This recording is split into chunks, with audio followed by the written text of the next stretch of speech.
Picture this. It's Tuesday. You just got off a hard call. You fired a client. Not a casual one, we're not a good fit email, but a real one. The kind where you've documented the incidents, you've talked to your team, you've lost sleep over it, and then you finally pulled the trigger and did it.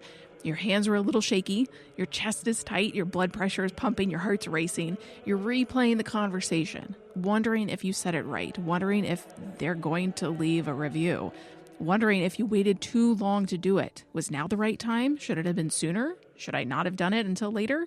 You haven't even put your phone down. And then it buzzes. It's one of your employees. They say, "Hey, can we talk?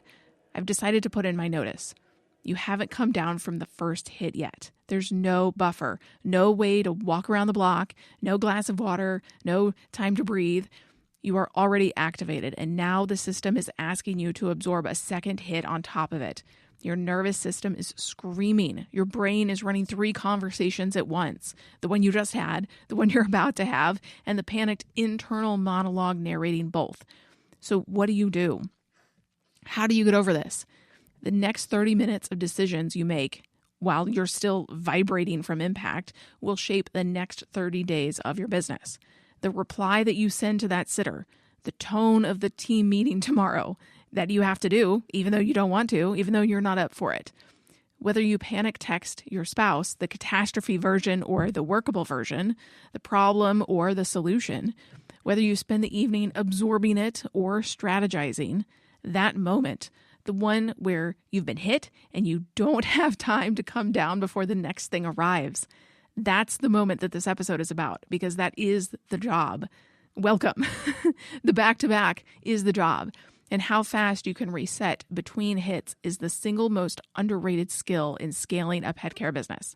Hi, I'm Megan. I'm Colin. We are the hosts of Pet Sitter Confessional, an open and honest discussion about life as a pet sitter. Welcome to this episode. Thank you for joining us. We'd also like to thank our sponsors, Pet Sitters Associates and Dog Co. Launch, and also our Patreon supporters who are pet sitters and dog walkers just like you, who love the podcast, want to keep it going, and have gone to petsitterconfessional.com/support to see the ways that they can help the show keep going. One of the things that nobody tells you when you start a pet care business is that the hits don't take turns. They keep coming. You don't get to handle one, recover, and then face the next one with a clean nervous system. You don't get to say, "Oh, not right now, problem. I want to put you off to the side." No, sometimes problems have to be solved right now, and they stack, and they cluster, and they land while you're still processing the previous one. So here's the meltdown cycle that most of us don't notice that we're in. We get the trigger hits. This could be anything, right? This is the 1-star review. This is the staff resignation, the client complaint, the dog incident, the slow week, the competitor approaching, the person who's complaining about the kind of services that you get online, or somebody calls and they don't understand what you do and they say, "Oh, never mind, I'm just going to do something else. No, thank you." Right? That's the trigger. We get that. Then that's when the emotional charge floods in. We get flustered. We get frustrated. We get angry. We're sad. We're dealing with emotions. Emotions are real, and we're going to feel them whenever whatever happens to us happens. And the hard part here is we can't let them dictate what solutions we have for the problem. And sometimes we don't have long enough to sit in the feelings before we have to solve the next problem. Right. Before we've even metabolized that problem, before the hormones have even been processed in our body, then the next trigger comes. Sometimes within minutes. This has happened to Megan and I. Literally this week. Where we just finished talking about one problem, we're kind of feeling okay, we're kind of coming down, and then boom, there's another one. And in this moment, when you've gone trigger hit, trigger hit, trigger hit, trigger hit, decision-making degrades.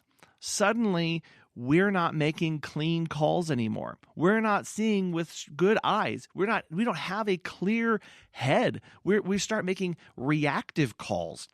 And our nervous system is still ringing for this, because when you get the trigger hit and all of a sudden you are in fight or flight response, it is panic mode, and you process something. Sometimes all you can do is just process one thing.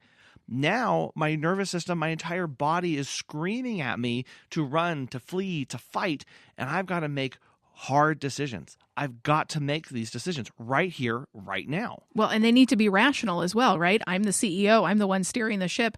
I can't just be tossed to and from by my emotions of, an employee just quit. I wanted to scream at them because they left me in a scramble of having to fill 5 visits later today or tomorrow. I don't have anybody to take those on, and I was supposed to have my own commitments, and now I'm having to fill in or whatever.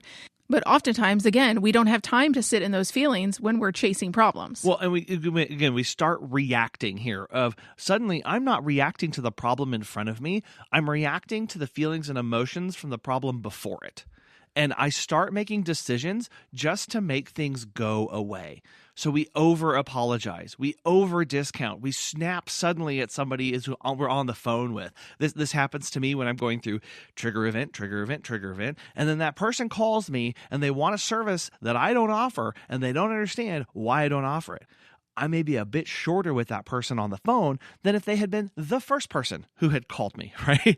We also see this pan out when we panic hire or panic fire, or when we send that email, we fire off that email or that message or that Slack message really quick, and then we realize maybe we shouldn't have sent that. But we're doing all of that because we are processing our emotions in real time, and we're not getting the full amount of time to do that. Depending on what the problem is and how long it takes you to solve it and how ramped up you are and amped up, recovery can take a week, sometimes longer, depending on how long this person has been with you or what the situation is.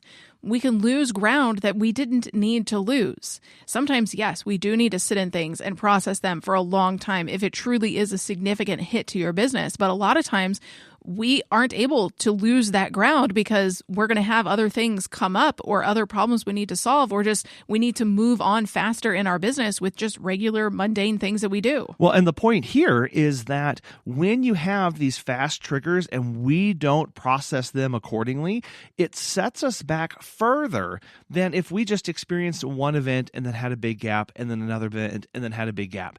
The delay here, the ground that we have lost, the time that we have lost, is that by having 3, 4, 5 different triggers that happen in any given day sometimes, that takes a much longer period to recover from than have we just had the one. Yeah, the trigger doesn't necessarily cost you, but the reaction does cost you, especially if you let the emotions dictate your decisions. The client you fired didn't sink the week. The 3 days you spent absorbing it did, while also fumbling the conversation with the employee who quit. That sank the week. But we can't avoid problems altogether. We can't avoid the fires. Every business owner gets hit. Outside of our industry too. That's not really the variable here. The variable is how fast you get your feet back under you and start making clean decisions again. Again, learning the lesson. What can you learn? How can you move forward? Make better decisions moving forward. Sometimes you can't control when an employee quits or when a client is angry, but it's that recovery time that speeds it up. Call it reset speed or recovery time or whatever you want, but it's a real trainable skill. When you started the business, firing a client might have taken you out for 3 days. That emotional side of that client's going to leave a bad review and tell all their friends, and then my business is going to go under and everybody's going to leave me and I'm not going to have employees because I won't have any clients for them to serve. And we just start catastrophizing these things as we sit by ourselves or wonder what's going to happen next, the unknowable. We can start to get distracted or snippy or second guess every decision. I know we do a lot of that when we hire and somebody doesn't work out and they quit within day 1 or week 1. We go, what did we do wrong? Or maybe it's not even that. It could just be that they're not as amazing or stupendous or immediately wonderful as we had thought or had hoped. And then those second guesses come into play at that moment. And now we start being drugged down back to and lose that ground. Or maybe you start rage Googling the client that you fired to see if they'd posted anything about you. Then a sitter quit on top of that. Well, that's a week easy, maybe 2. You have these things that take up your brain space, your mind, that are mental burdens to our businesses. But the goal isn't to stop getting hit because, again, every business owner, this industry, outside of this industry, we do get hit. Bullets come firing at us. To think that we're not going to get hit, that's fantasy. The goal is to shrink the window between being hit and clear decision making. Obviously, we all have emotions. We're not robots here. We're not saying that you shouldn't feel sad when somebody quits, or you shouldn't get mad when a client accuses you of something you definitely didn't do.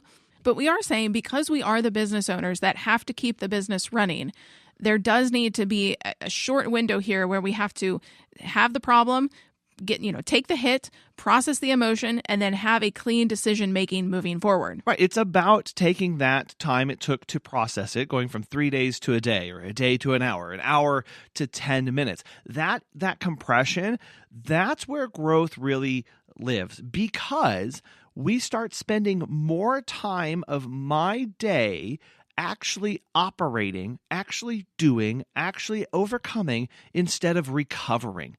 And here's the thing. As the businesses grow, the hits don't become less frequent.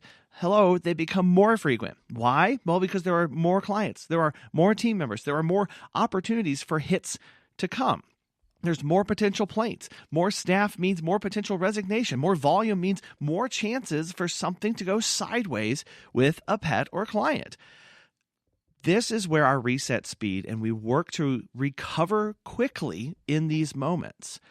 Because most scaling, most growth, most mindset stuff is about the systems. It's about the hiring. It's about marketing. It's about pricing. And yeah, all of that really matters. You have to have those in place in order to grow and scale your business. It really means that you have to understand your market and how things work and have the operations nailed down. But what we have found is that none of that works if you, as the owner, are offline, checked out mentally for 2 days a week emotionally, or a week a month emotionally. Reset speed is the unsexy variable underneath everything else. So think about for yourself, when something bad happens, when you have to put out a fire in your business, how long does it take you to recover? And obviously, if it's a small fire, that's going to be easier typically to recover from than something that's catastrophic, that blew a massive hole that was like basically a bomb into your business. But think about, on average, how long does it take you to reset? Are you happy with what that is? Do you think you need to change it, make it shorter, make it maybe a little bit longer? Maybe you're too good at processing your emotions and you need just a little bit more time to sit in them to make sure that you are on the right path personally in your business. One of the most important things you need in your business is insurance. And this episode is brought to you by Pet Sitters Associates. Running a pet care business comes with risks. You're in clients' homes, you're handling animals, you're navigating unpredictable situations every single day. And that's why Pet Sitters Associates, they're here to help. They provide the insurance coverage designed specifically for pet care professionals, so you can focus on doing your job well without constantly wondering what if. If you're not properly covered, or if you've been meaning to renew your policy, now is the time. Head over to petsitllc.com to learn more and get started. Use the code Confessional at checkout to get $10 off. That's petsitllc.com, because your peace of mind is part of great pet care. So we have a 3-part framework for how to recover quickly and reset well. The first part is acknowledge. Then we want to strategize, and then we don't want to absorb. So it sounds really simple, and it is simple, Yep. but it's also where every business owner, including us, get it wrong before we figure it out. So let's walk through each one because the order matters and the distinction between them is also important. So the first one is acknowledge. Acknowledge, name what just happened. What was the problem? Say it out loud or in your head if you're in public without flinching from it and without dramatizing it. And that's key, because what this is doing is it's forcing you to stick to the facts that just happened. It's not acknowledging your feelings about what just happened. It's simply stating the thing that took place. So this can sound something like, okay, I just fired a client. That was hard. My hands are shaking. My heart is racing. I'm worried about the potential for a bad review. That's a normal response to a hard conversation. What you're not doing here is reliving all of the things that took place to get to the point where you're firing the client, or thinking about all the last thing that they said to you, or what you should have said, or reliving every aspect of that. It's just stating, this is what just happened. You're not replaying it over in your head going, I can't believe I brought up the incident from 6 months ago when my employee forgot to lock the door, and I was so sorry for that, and I'd hated to relive that to the client. But we're not rehashing the dirty nitty-gritty details. We are just sticking to the facts. What it's also not is just saying, well, I'm fine. It's fine. Time to move on. Yeah, I always think of that meme where there's a little character who's sipping tea on a lawn chair, and behind him is this house in fire. It's going ablaze, and so he's like, "I'm fine, everything's fine, nothing to see here." That's like the fourth time you've brought something up like that this week. But yeah, that's suppression. That is actively suppressing the facts. Suppression doesn't speed up your reset. It actually slows it down because the change, the charge, the emotion, the hormones, all of that is still in your body. And we just refuse to look at it or acknowledge it. And that's what this is. I'm acknowledging what happened and how I'm processing that. When that sitter calls in 10 minutes later to quit, the unacknowledged charge, the unacknowledged emotions and hormones in your body, that's just going to pour directly over into the second conversation, whether we want it to or not. Because we haven't at least built a partition between them and gone, this is how I'm processing the conversation with the person that I just fired. And now I will have to acknowledge how I am processing the second conversation that I just had. The conversation in your head is also not, oh my goodness, I can't believe this is happening. Why does this keep happening? I'm a wreck. I can't handle this. I don't understand what is happening. My world is crumbling around me. That's not really acknowledgement. That's already absorption. And we will get to that. But that's coming too much into ourselves. We need to, again, stick to the facts. Say, this happened. It does suck. It's, we can name it. It's not good. I didn't like that the thing happened. So acknowledgement is the middle path. It's a clean factual statement plus a clean factual statement about your internal state. X happened. I feel Y, or this sucks. That's normal. And that's it. A lot of us skip this step because we think it's soft. Sitting with the fact that you're shaking for 30 seconds and your blood pressure has raised through the roof right now, that can feel kind of indulgent when there's a fire to put out. I don't have time to sit here when I have to solve this problem right now. I don't have anybody to cover visits in 45 minutes. I need to act now. But here's the thing. The 30 seconds that you save by skipping the acknowledgement, you pay back tenfold in decisions and bad decisions that you make over the next 3 hours. So you acknowledge fast. This happened. I feel why. I acknowledge this. And then we can move on to the next step. But it's important not to skip it. This can be something simple. Narrating to yourself in the car out loud. Okay, that call was hard. I didn't enjoy it, but I did the right thing. I'm activated. I'm amped up, but this is where I'm at. This is where I am. It sounds so simple and a little ridiculous. Of course I know where I am, because I'm feeling it. Of course I know what just happened. It just happened. But what we're doing by saying it out loud, we're grounding it, we're hearing it, and we are just acknowledging it as truth. And giving it just this 30 seconds of space is enough to start that processing and give us a little bit of clarity before we move on to step 2. But we can compartmentalize it and not have our brain be a pile of mush. When we name things, when we have a clear name in our brain, it says, okay, this is a little bit more rational than I was thinking about it a moment ago because my brain was a pile of spaghetti before, and now it's a box. I've named it. And once we've done that, acknowledged it, we can move on to the strategize part, where you go from felt experience into operational mode of, yes, this sucks. I feel sad about it, but now we need to go into fixing mode. It's the step a lot of us can't make cleanly because we're stuck oscillating between acknowledging and absorbing without really ever crossing that line. We want to know, okay, yes, it sucks. It was hard. I didn't like it. And then also being like, well, I'm replaying it over and over in my head. I don't want to be doing this, but I can't believe I said that thing, or I shouldn't have said that thing, or I should have said the thing. So strategize means, what's the actual next move? How do we move the needle forward? What lesson do we need to learn to make it better next time? Not the next emotional move, the next operational move. We don't want to sit in our feelings here. We want to say, what do we need to do next? So let's go back to Tuesday. You fired a client. The employee just texted saying that she's quitting. So strategy mode here looks like this. So regarding the client you fired, you have that documentation in their file that you made the phone call or you sent the message. Then when you're calmer later on tonight or tomorrow, you'll draft a short professional confirmation of the termination. If the bad review does come in, then you have a response template for that. You're not going to sit on Google and refresh, or on Facebook or on Yelp and refresh 4 times an hour for the next week. That's not healthy. Don't do that. I am at fault for this one too, so I'm talking to myself, but that's not healthy. Next, we turn our attention to the sitter, the employee. We call her back from a better place, a more regulated place, not from this place that we're in right now.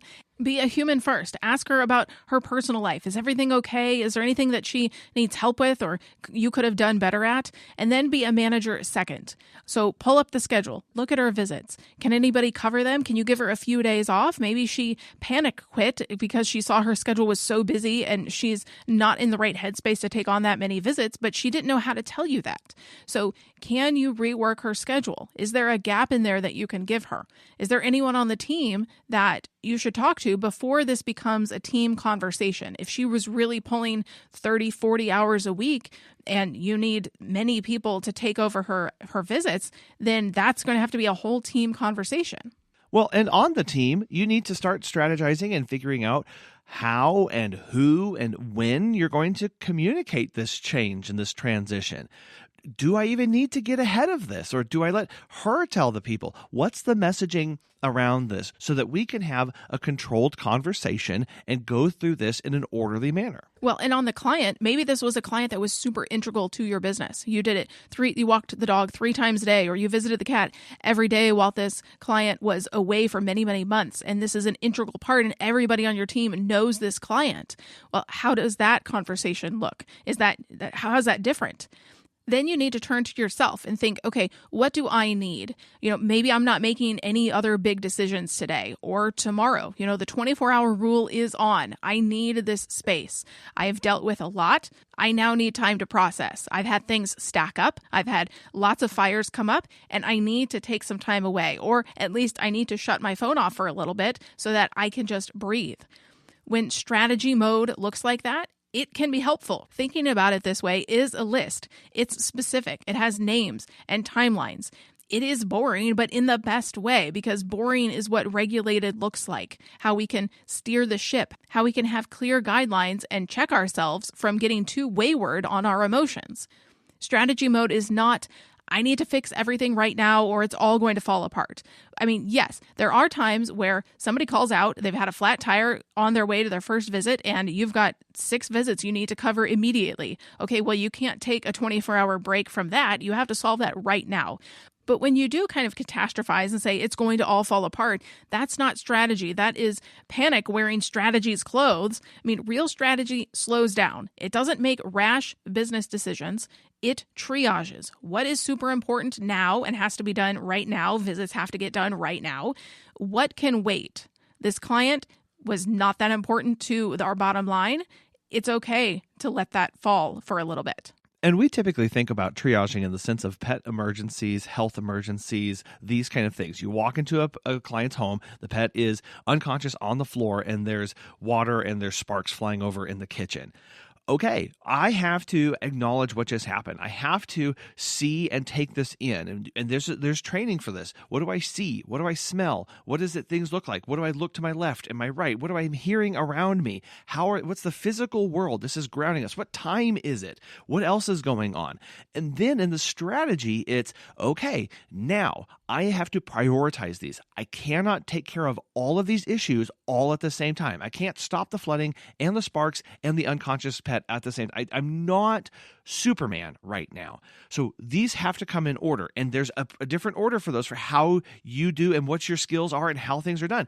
And that's the same thing when we are dealing with running our business. When we have to go through the strategy section, it is merely making the list of all the things that are going to flow from this. And I love how you said that, Megan, of it's not saying, and I must do them all now. It is just us writing them down, putting them in our phone, on a notepad, writing them on your computer. Because XYZ happened, because the person quit, now I must go through this checklist. Because I fired the client, I must go through this checklist. And what that does is it gives you an immense amount of clarity, and you'll find things that are missing as you start parsing through them. then you can start chunking away at them and going, okay, here's my list. Well, one of these lists is that eventually I'm going to have to take them off my website.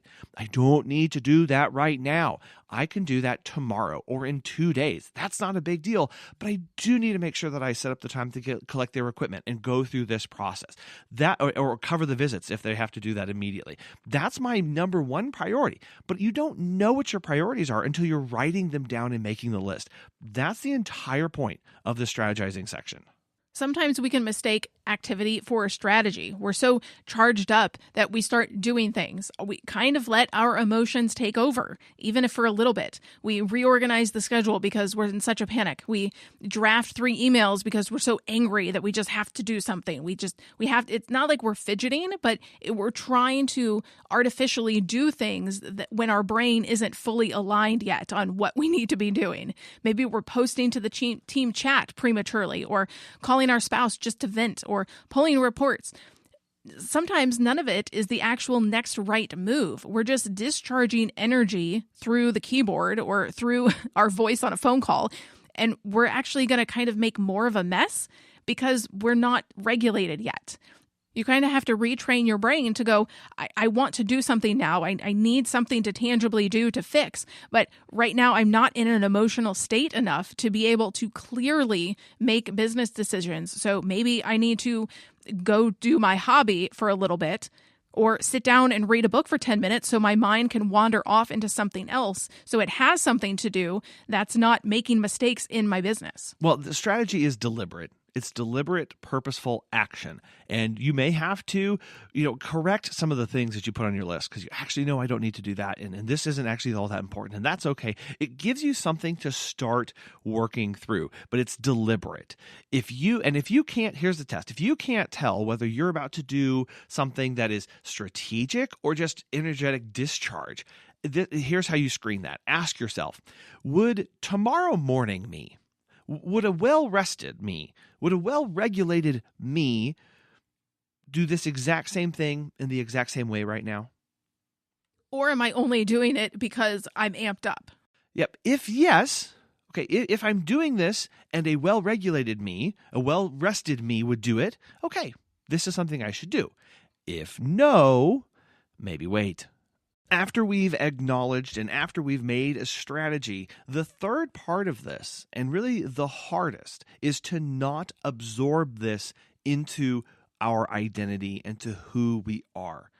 Absorption is when the event stops being just a random event or a thing that happened, and it becomes a story about you, right? My best sitter quit the same day I fired a client.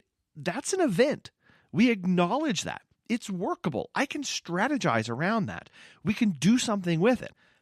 But what this slowly becomes over time is, well, my best sitter quit the same day I fired a client because I'm not a good leader and my team doesn't respect me. My business is falling apart. I should have seen this coming. I'm not cut out for this anyway. Maybe I should just sell the whole thing and quit. That's absorbing an event into your identity. And once we're in it, we're not running the business anymore. We're running an interrogation of ourself with no defense attorney present. This is so hard because a lot of times when these things happen in our business, while sometimes we had no control over them, we can a lot of times blame ourselves. What could I have done better? I didn't do this thing, or I did this thing and that's why it caused it. Colin, I feel like you and I all the time, when something goes wrong, we say, well, where did we go wrong? What could we have done better? And yes, there is a difference here between something bad happening, learning the lesson, and then moving on from there and trying to better yourself. So we do have to make this clear distinction of when we want to better ourselves and when we're just catastrophizing and wanting to hand in our pink slip tomorrow. Well, because it feels like we're taking responsibility. We feel like, okay, well, as the mature business owner and leader, I'm going to be accountable and this is the self-aware thing to do. I'm going to take ownership of what just happened, right? I'm just being honest. I'm just being honest with myself and all of my shortcomings here. No, you're not. No, I'm not. I'm ruminating. And rumination is a costume that responsibility wears when it's actually doing nothing useful. Rumination is just sitting on it and thinking about it and festering and festering and festering. Real responsibility, real ownership, we already did that in part 2 when we looked at what we could do about it and we looked to solutions and we started strategizing. Look to that. That, when we go through that step, that is taking ownership. Hey, I didn't cause this. This wasn't anything that I could have done, or maybe it was. Okay, now here's how we work from this. Here's what we do. Here's how we move forward. Here are the list of next actions, not a list of character flaws. We don't want to say, well, I'm a bad person, or I know I do this thing and it caused this. And no, just a list of actions. The test we use for this is asking ourselves, is this thought leading me toward an action I can take in the next 24 hours, or is it leading me toward feeling worse? If it's the first, where it can lead action, then that's really processing your feelings and your thoughts and the actions to take. If it's the second of this isn't going to make me feel better, then that's absorption. So cut it off, say it out loud if you have to. I'm absorbing. Absorbing. Yes. Say the name it, and then you can move on. Absorption means that you are learning in the wrong direction. The more that you let yourself absorb the feelings and let your emotions guide you into what's happening, and then you have more of your nervous system learning that it's okay, that this response of you spiraling downward into doom is an appropriate response. So the next hit, you just do that even faster and deeper, and it hurts worse, and you can't seem to pull yourself out, and it really compounds and it stacks in the wrong direction. Those of us who have been in this business for 10 years or more and are still getting taken out for 3 days by a 1-star review, we are not weak people.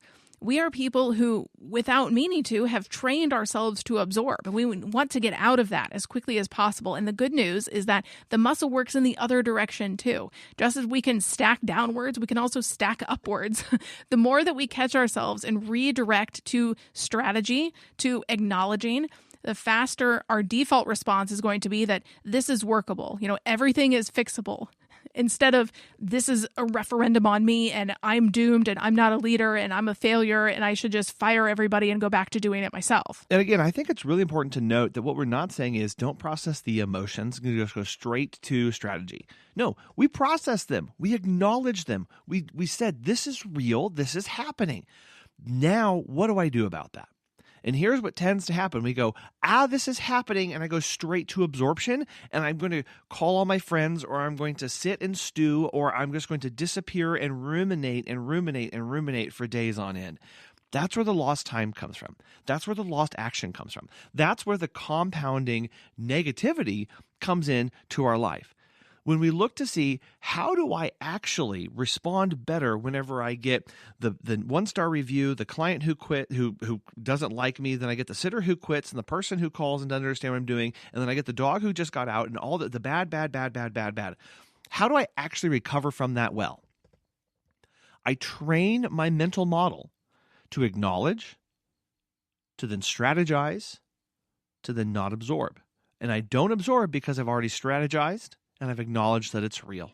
And I've done what I can about this, and now I can move on. And now I've reset myself, I've reset my nervous system, I've reset my mind and body, so that by the time the next hit comes in, I'm ready for it. Because the hits stack. They will always stack. When the sitter quits before you've come down from firing the client. Right? This 3-part framework is what gives you a place to put every single one. They're not commingling. Acknowledge the first hit. Acknowledge the second hit. Acknowledge the third hit and the fourth and the fifth. Don't try to feel both of them at once or at the same time. You cannot feel guilty about losing the sitter because they told you that you weren't paying them enough, while also feeling shame because the other person, or anger because the client is quitting because they are accusing you of something that you didn't do. We can't have enough. There aren't enough of my emotions to go around for everything that happens in any given day. So we can then acknowledge that they happened and then move to strategy in both, in the order of importance, and refuse to absorb either one of them into a story about who you are, who I am as a business owner. Through all of this, if you know yourself and this is something that you need, talk to someone else about it. That's what Colin and I do. We are each other's sounding board. Now, at the same time, you want to make sure that the person that you choose is not also going to circle the drain with you. Right. They're going to be a counterbalance to you of, if you say, I'm a terrible business owner, I need to fire everybody, they can then say, you have built this and one person is not going to destroy everything you've built. You have been a great leader. You are a great leader. You have trained this team for 4 years or however long, and you can keep going. You can do this. Yeah, someone who is going to yell, you're absorbing right now, or you can help cue into whatever they're absorbing. That is a really healthy relationship to go, hey, we could sit here for 14 days talking about how miserable this is and how crappy the situation is and how much we hate it. We could do that. Absolutely. Does that do anything positive for us? Does that actually change the direction of my business? Does that move the needle and encourage others around me? Does that make a positive impact on what I'm trying to do and build? Well, the answer is no. Well, then let's acknowledge, let's feel, and now let's get about getting on and moving away from this. And again, it's so much easier sometimes to circle the drain and pile on yourself about how horrible you are rather than picking yourself up by your bootstraps and learning the lesson and moving on. Someone who's great at encouraging is Michelle Klein from Dogco Launch, and she's sponsoring today's episode. If you're ready to take your pet care business to the next level, then I want you in the room at the Dogco Business Summit, October 2nd through the 4th in Winston-Salem, North Carolina. We have brought together the very best speakers we could possibly find, and we are getting the best companies in the room to help give you the path to grow and scale your pet care business. Go to dogcosummit.com to learn more. So we just talked about the 3 ways to shorten your reaction times to the hits that come in your business. So here's some things you can actually do this week to make this happen. The 24-hour rule on reactive decisions. So when something bad happens and then another bad thing happens, we're going to wait 24 hours before we make any big decisions. So we're not going to fire. There's no firing back emails. We're not going to do any big pricing changes, no policy overhauls within those 24 hours of a trigger or a stack of a trigger. If it's truly urgent within those 24 hours, then it'll still be urgent then. Most of it won't be, though. The way Megan and I implement this in our business most often in personal life is, okay, we're going to come to some sort of decision right now on this, and then we're going to sleep on it, and we're going to readdress this tomorrow. And if we still feel the same, it'll be even more enforcing of what we're doing. If not, it'll give us some clarity. But this means I'm not reacting.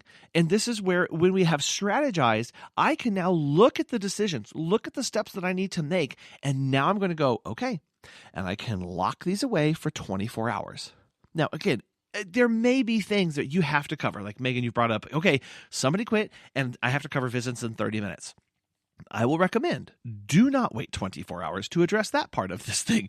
But how you respond broadly, that's what you can lock away. That's what you can do. And this gives you the separation from this. And we mentioned earlier, when these bad things happen, go ahead and pound out on a document about what's happening and what went on and these things like this. So in 24 hours later, you can come back, you can look, you can review, and you can see, clarify it, shorten it, make it more succinct, and then you'll be much more set up for success moving down the line. And with those responses, do some pre-written templates for the 3 or 4 things that hit you the most often. Is it that people quit a lot and you're having to constantly rehire? Well, probably a templated message for that. Or a cancellation complaint. Is your cancellation policy super, super strict and not a lot of people really like it? Well, you can have a templated response for that. The important thing here is that you are not drafting these things from a charged state. You're not emotionally very, very angry and then saying, well, because I've had to chase down payment, I have to now implement this cancellation policy because I've had so many bad clients and thanks, have a great day. No, you're not doing that. Write them from a calm Thursday morning that there's not much going on so that your charged Wednesday version of you can just adapt and send. And we've already talked about on this podcast a lot about having saved templates for when things are coming to save you time and save you bandwidth of when somebody asks a question and have that common FAQ thing to pop up, you can copy paste, throw it in. This is even more important when you are mentally trying to chunk through, I'll just say it, trauma in your business, and you are trying to make sure that you stay on track here. Pre-write something. Give yourself guidance. Allow yourself to clearly think through this so that, yes, when you're busy, you can respond, but also when you're emotionally not okay, you can respond the same way and consistently. We talked about this in the absorbing section, but name the spiral when it starts. Out loud, say, I'm absorbing, or I'm making this about me. When you name it, it shortens it. Again, it takes that spaghetti and really makes it into a nice box. It kind of sounds woo-woo, and it really isn't. It's just interrupting the pattern with awareness. Again, naming the thing in your brain so your brain knows this isn't as big of a deal as I am catastrophizing it right now. And it's catching yourself in that spiral, catching yourself in what you're actively doing and going, this is the thing. This is the thing I'm not supposed to be doing. And when we say it shortens it, it means I'm not going to be here for the next 14 hours doing this. And when you're doing this, track your reset speed. When something hits, note the time. Okay, that phone call just came in. That's not good news. Note the time. Then note when you're back to baseline and making those clean decisions. Have a journal. Put dots next to how you're feeling in your notebook or your calendar or whatever that is, and write that number down. And what's going to happen too is as you're implementing these things, you're just going to watch that shrink over time. That's the scoreboard mentally that we need to be talking about more, because it actually predicts whether you'll be successful as things come on board and you can handle more. When we talk about, man, I didn't think that I could take on as much as I could, or man, I didn't know if I could handle all of these things that have happened this year. When we work on it, when we take that on, that's the benefit that we get. It's also important to have a reset ritual. So maybe that means doing 10 push-ups or a specific Spotify playlist, a drive with no podcast on. Now that's crazy. That is crazy. But whatever flips the switch for you, do that. Build the muscle of deliberately exiting the charge state, however that looks for you. I love to do puzzles and yoga, but whatever it is for you, especially when you know another hit might be coming. Of course, we can't predict everything. We're not in control of everything. But when you feel like something's coming, make sure you have this reset that you can do. It doesn't have to be hard. It doesn't have to be long. Just whatever feeds your mind for a little bit. And then buffer your hard conversations when you can. If you know that you're about to fire a client, don't stack a review behind it. Don't intentionally put hard thing after hard thing after hard thing. Some stacking is unavoidable, but the stacking that you can control that. When we first started this episode, we talked about a Tuesday where everything went wrong that could. The client was fired, the employee quit, you were vibrating and kind of hyperventilating between the two with no time to come down. The mastery here of this moment isn't being so evolved that the hits don't land. They're still shooting at you, they're still coming at you, and sometimes you do get pelted by them. We're not saying don't feel the emotions. They are supposed to land because you are human, probably, and you are a business owner. These things do matter to you. The mastery is the hit passing through you instead of lodging in you. Again, we're not absorbing these things. We're acknowledging it. We're strategizing around it. We're making the business better, more robust, able to take on the hits better. And we're not absorbing it. We can have the emotions, but we're not sitting in them for a long time. We're not circling the drain. We're not spiraling downward thinking everything is doom and gloom. We have our reset speed. We know things that feed our mind, even just for a couple minutes. And that's the whole game here. The next 30 minutes really shape the next 30 days. What I do in this time is going to be the difference maker. So make it count. Now go run your day. Thank you for listening. We are so appreciative of you being here and listening and going on this journey with us. If you have liked this episode, feel free to share it with another pet sitter or dog walker. We also want to thank sponsors Pet Sitters Associates and Dogco Launch. We will talk with you next time. Bye.